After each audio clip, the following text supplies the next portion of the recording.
জয় জোৱান জয় কিষাণ। মই আজি আপোনাৰ মই আছোঁ পাকৰ কোণাত, হাজো থানাৰ আণ্ডাৰত পাকৰ কোণাত আছোঁ। আৰু এই পাকৰ কোণাত আজি মই অসম চৰকাৰৰ এইটো যি চ'লাৰ প্লেন, এই চ'লাৰ প্লেনটোৰ বিষয়ে আচলতে তেখেতৰ ভূমিদাতা আছে, তেওঁৰ কিছুমান অভিযোগ আচলতে জনাব বিচাৰিছে। আপোনাৰ দেখুৱাইছে এইটো চোৰ হৈ গৈছে।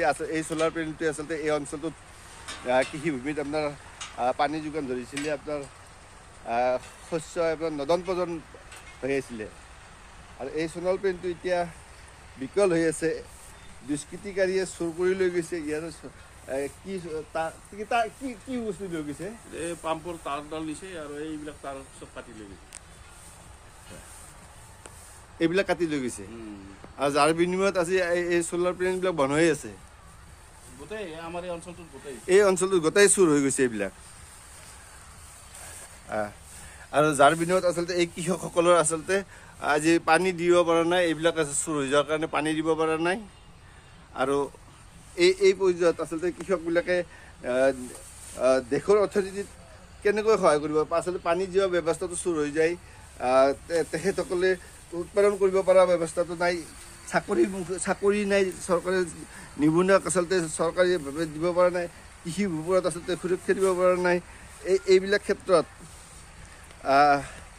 এখেতসকলে আচলতে এখেতসকলে আপোনালোকে ক'ব আপোনাৰ কৃষ্ণ আচলতে মই জানি আছোঁ কৃষকখিনিয়ে কৈ আছে যে পানী দিব পৰা নাই, মটন নাই। এই বিষয়ে আপুনি কি ক'ব অলপমান? তাৰমানে এইটো আমাৰ বনাবৰ কাৰণে আজি 2 বছৰেই হ'ল। আমি প্ৰথম বছৰত খুব ভালকৈ পানী দিলোঁ আৰু খুব ভাল বস্তু এইটো।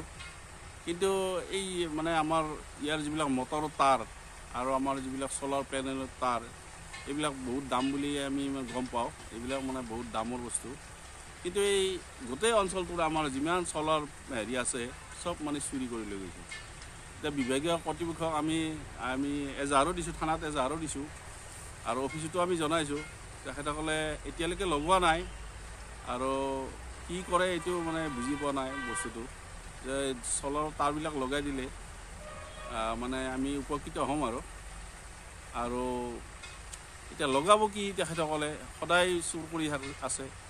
মানে আজি প্ৰায় 3-4বাৰকৈ এইবিলাক চুৰ কৰি লৈ গ'ল। এতিয়া বিকল্প ব্যৱস্থা, কাৰেণ্টৰ ব্যৱস্থা কৰিলে নিশ্চয় ভাল হ'ব। যদি কাৰেণ্টৰ ব্যৱস্থা কৰিব পৰা যায় তেতিয়াহ'লে নিশ্চয় ভাল হ'ব। হয়, খুব এটা ডাঙৰ কথা কৈছে, খুব ডাঙৰ কথা কৈছে।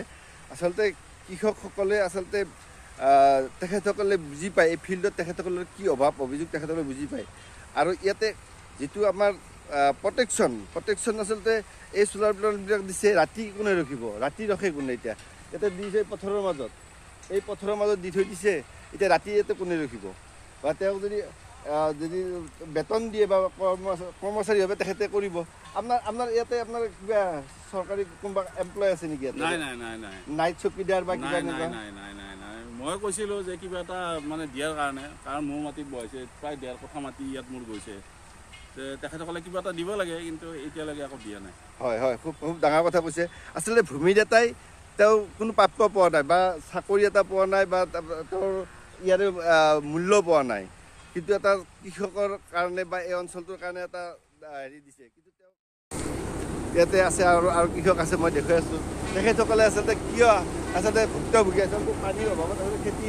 তেখেতসকলৰ এইমাত্ৰ মই ইয়াতে আহিছিলোঁ, তেখেতে ক'লে যে পানীৰ অভাৱ আছে। ৰঙালাও আছে, পানী দিব পৰা নাই। বেঙেনা আছে, জিকা আছে, আৰু ৰহুন আছে, এনেকুৱা অজস্ৰ খেতি আছে। কিন্তু তেখেতসকলৰ পানী যোগানৰ কাৰণে আচলতে প্ৰকৃতিক অপেক্ষা কৰি থাকিবলগীয়া হৈছে।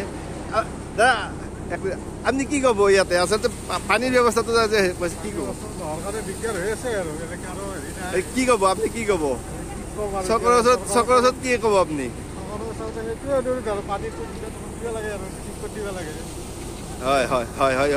হয়, আচলতে তেখেতসকল বহুত সহজ সৰল মানুহ, সহজ সৰল। তেখেতসকলে চৰকাৰৰ অফিচত ঘৰত যায়, অফিচত কাৰ্যালয়ত যাব পৰা তেখেতসকলৰ তেনেকুৱা অভিজ্ঞতাও নাই বা তেনেকুৱা তেখেতসকলে নলেজো নাই। ক'ত যাব লাগে নলেজো নাই। এই ক্ষেত্ৰত আচলতে চৰকাৰে খুব দৃঢ়তাৰে আচলতে এইটো আপোনাৰ গুৰুত্ব সহকাৰে ল'ব লাগে। কৃষকৰ অভাৱ অভিযোগৰ ওপৰত আছে গুৰুত্ব সহকাৰে ল'ব লাগে। এয়া আপোনাৰ আচলতে মোৰ আপোনাৰ ইউটিউব চেনেল যিবিলাক জৰিয়তে আপোনাক চবক সহজ কৰিবাৰ প্ৰথমতে আপোনাৰ কৃষকৰ প্ৰতি যাতে তেখেতসকলে গুৰুত্ব নিৱেশ কৰে, এয়া মোৰ চহৰৰ এয়া মই দেখুৱাই আছোঁ আপোনাৰ কৃষকৰ এই কৃষকৰ আপোনাৰ মাছ সৰিয়হ মই দেখুৱাই আছোঁ। কৃষকৰ আপোনাৰ সৰিয়হ আজি মাষ্টাৰ চিটৰ পৰা বেঙেনাৰ পৰা ধান ইয়াতে কবি যি আপোনাৰ শস্য ইয়াতে সকলো আপোনাৰ উপলব্ধ এই অঞ্চলটোত আপোনাৰ দেখুৱাই আছোঁ।